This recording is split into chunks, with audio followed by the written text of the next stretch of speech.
평소 건강관리를 열심히 한다고 했는데 자꾸 배탈이 나고 소화가 안 되더라고요.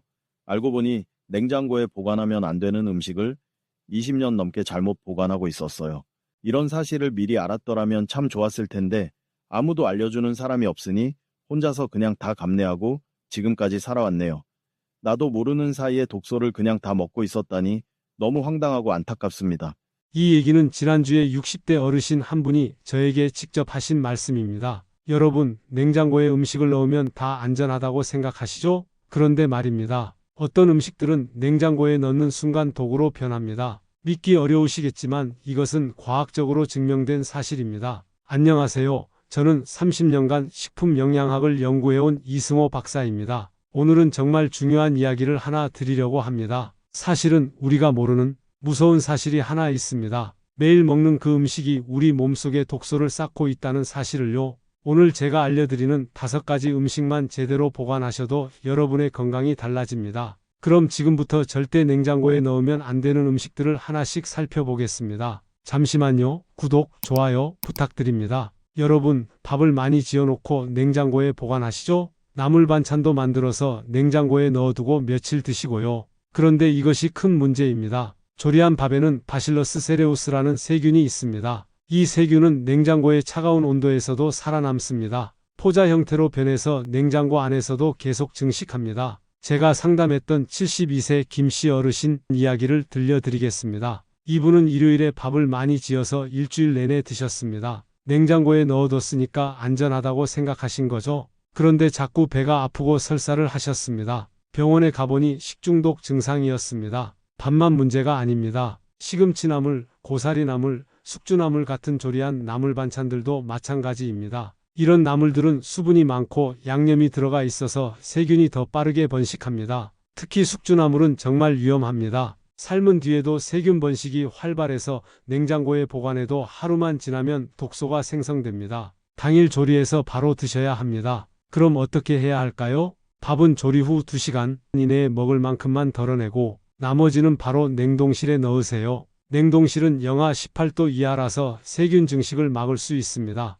나물 반찬은 한 번에 먹을 만큼만 조리하세요. 남은 나물은 다시 한번 볶아서 수분을 날린 다음 밀폐용기에 담아 냉장 보관하고 이틀 안에 드세요. 3일이 지났으면 버리시는 것이 안전합니다. 재가열할 때도 주의가 필요합니다. 75도 이상으로 충분히 뜨겁게 데워야 합니다. 미지근하게 데우면 오히려 세균이 더 활발해집니다. 생선회나 조개류를 냉장고에 넣어두고 다음날 드시는 분들 계시죠? 이것은 정말 위험한 행동입니다. 생선과 해산물에는 비브리오균이 있습니다. 이 균은 5도 이하의 낮은 온도에서도 증식할 수 있습니다. 냉장고 온도로는 막을 수 없다는 뜻입니다. 72세 박씨 어르신의 경우를 말씀드리겠습니다. 이분은 시장에서 생선을 사오셔서 냉장고에 넣어두셨습니다. 이틀 후에 구워 드셨는데 밤새 배가 아프고 설사가 멈추지 않았습니다. 응급실에 가보니 식중독이었습니다. 생선은 부패 속도가 정말 빠릅니다. 단백질이 풍부해서 세균이 번식하기 좋은 환경이기 때문입니다. 냉장고에 넣어도 12시간만 지나면 신선도가 급격히 떨어집니다. 조개류는 더 위험합니다. 굴이나 바지락 같은 조개는 노로바이러스를 가지고 있을 수 있습니다. 이 바이러스는 냉장 온도에서도 살아남습니다. 그럼 어떻게 보관해야 할까요? 생선은 구입한 당일에 바로 조리해서 드세요. 당일 먹지 못하면 손질해서 한 끼 분량씩 랩으로 싸서 냉동하세요. 냉장 보관이 꼭 필요하다면 0도에서 2도 사이의 가장 차가운 곳에 넣으세요. 냉장실 맨 아래 칸이 보통 가장 차갑습니다. 그래도 4시간 이내에 조리하는 것이 안전합니다. 조개류는 반드시 당일 조리하세요. 다음 날로 미루지 마세요. 익혀도 바이러스가 완전히 사라지지 않을 수 있으니 신선한 상태에서 드시는 것이 중요합니다. 삶은 달걀을 냉장고에 보관하시는 분들 많으시죠? 일주일 정도는 괜찮다고 생각하시는데 이것이 큰 오해입니다. 삶은 달걀 껍질에는 미세한 구멍들이 있습니다. 이 구멍으로 살모넬라균이 침투할 수 있습니다. 껍질이 보호막 역할을 하지 못한다는 뜻입니다.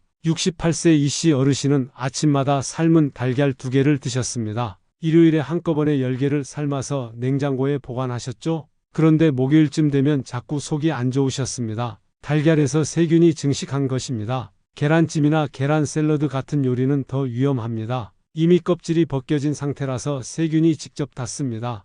마요네즈나 다른 재료와 섞이면 세균 번식 속도가 더 빨라집니다. 반숙 달걀은 특히 조심해야 합니다. 노른자가 완전히 익지 않아서 살모넬라균이 살아남을 가능성이 높습니다. 냉장 보관해도 균이 계속 증식합니다. 어떻게 보관해야 할까요? 삶은 달걀은 당일 드시는 것이 가장 좋습니다. 보관이 필요하면 껍질을 벗기지 말고 그대로 밀폐용기에 넣어서 냉장고 안쪽 깊은 곳에 보관하세요. 냉장고 문 쪽은 온도 변화가 심해서 안 좋습니다. 문을 열고 닫을 때마다 온도가 올라갔다 내려갔다 하기 때문입니다. 안쪽 깊은 곳이 온도가 일정합니다. 그래도 이 일을 넘기지 마세요. 껍질을 벗긴 달걀은 하루 안에 드셔야 합니다. 계란 요리는 만든 즉시 드시고 남기지 마세요. 샌드위치나 샐러드에 마요네즈 넣어서 만들어 놓으시죠? 냉장고에 보관하면 안전하다고 생각하시는데 이것도 위험합니다. 마요네즈 자체는 산성이라서 세균이 잘 자라지 않습니다. 그런데 채소나 달걀, 햄 같은 다른 재료와 섞이면 이야기가 달라집니다. 수분과 영양분이 만나서 세균이 번식하기 좋은 환경이 됩니다. 75세 최 씨 어르신은 아침에 샌드위치를 만들어서 점심에 드시려고 냉장고에 넣어 두셨습니다. 겨우 4시간 정도였는데도 드시고 나서 배탈이 났습니다. 실온에 잠깐이라도 놔뒀다가 다시 냉장 보관하면 더 위험합니다. 크림이 들어간 케이크나 빵도 마찬가지입니다. 생크림은 유제품이라서 세균이 정말 빠르게 증식합니다. 냉장고에 넣어도 이틀을 넘기면 안 됩니다. 감자 샐러드나 파스타 샐러드도 주의해야 합니다. 감자나 파스타는 탄수화물이 많아서 세균이 좋아하는 먹이입니다. 마요네즈와 만나면 세균 증식이 더 빨라집니다. 그럼 어떻게 해야 할까요? 마요네즈를 사용한 음식은 만들자마자 바로 드세요. 남기지 마세요. 정말 남았다면 1시간 이내에 냉장 보관하고 그날 안에 드세요. 실온에 1시간 이상 두었다면 버리세요. 아깝다고 생각하시겠지만 식중독에 걸리는 것보다는 낫습니다. 여름철에는 30분만 지나도 위험합니다. 도시락을 싸실 때도 주의하세요.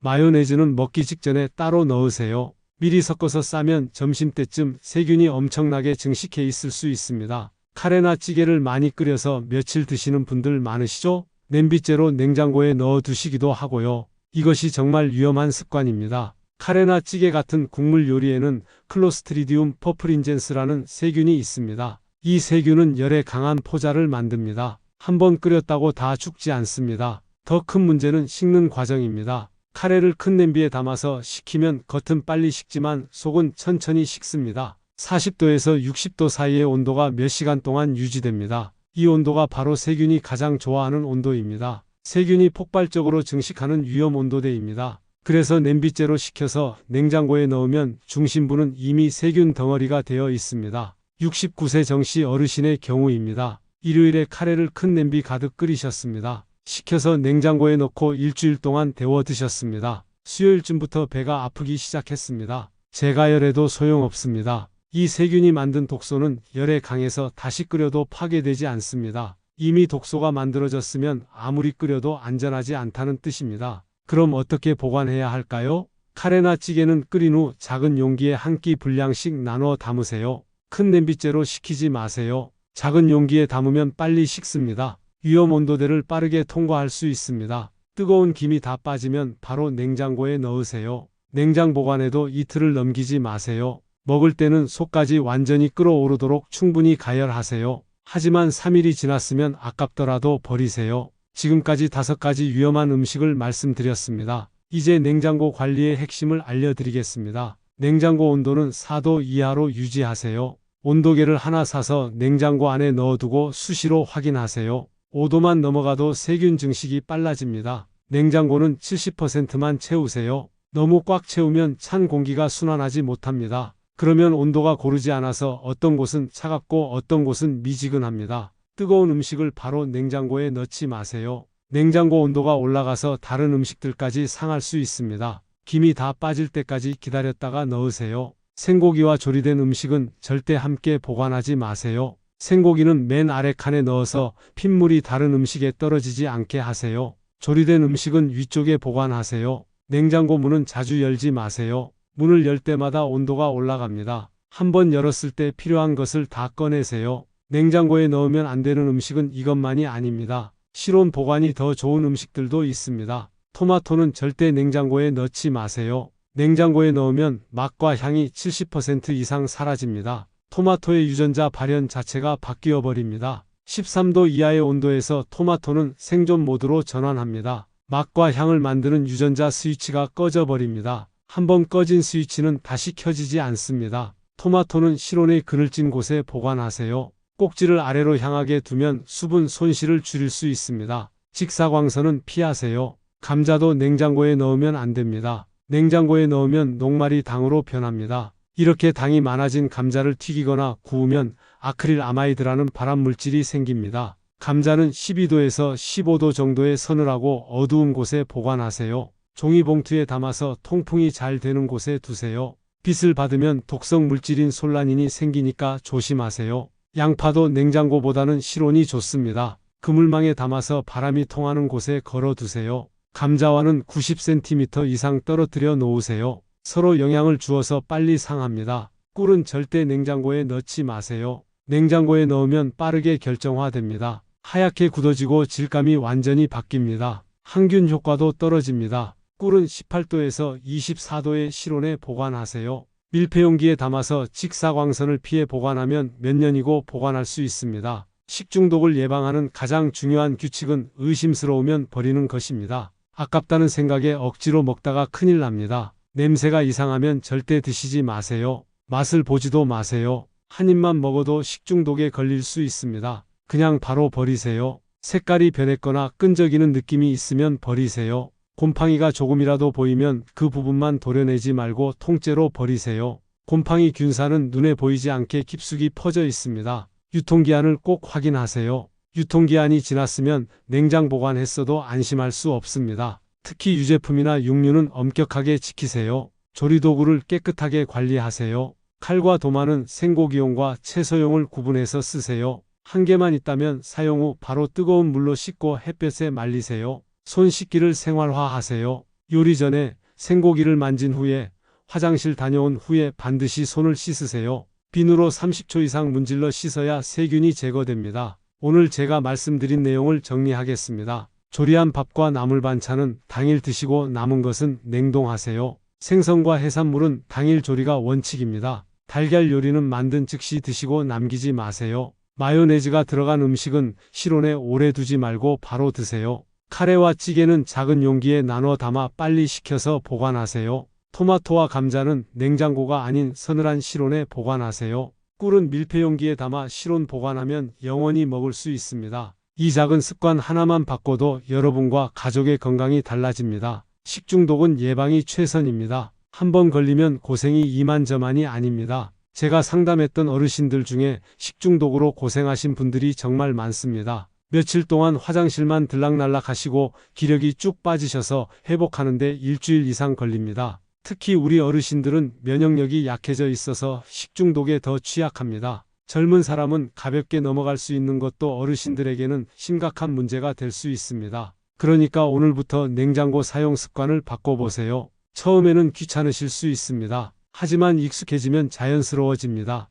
주변에 같은 고민을 가지신 친구분들이 계시면 오늘 이 영상을 꼭 공유해 주세요. 잘못된 정보로 건강을 해치는 분들이 더 이상 없었으면 좋겠습니다. 아직 구독과 좋아요 안 눌러주셨다면 지금 부탁드립니다. 여러분의 작은 관심이 저에게 큰 힘이 됩니다. 다음에는 더 좋은 정보로 찾아뵙겠습니다. 건강한 식생활로 행복한 노후를 만들어 가세요. 끝까지 시청해 주셔서 감사합니다.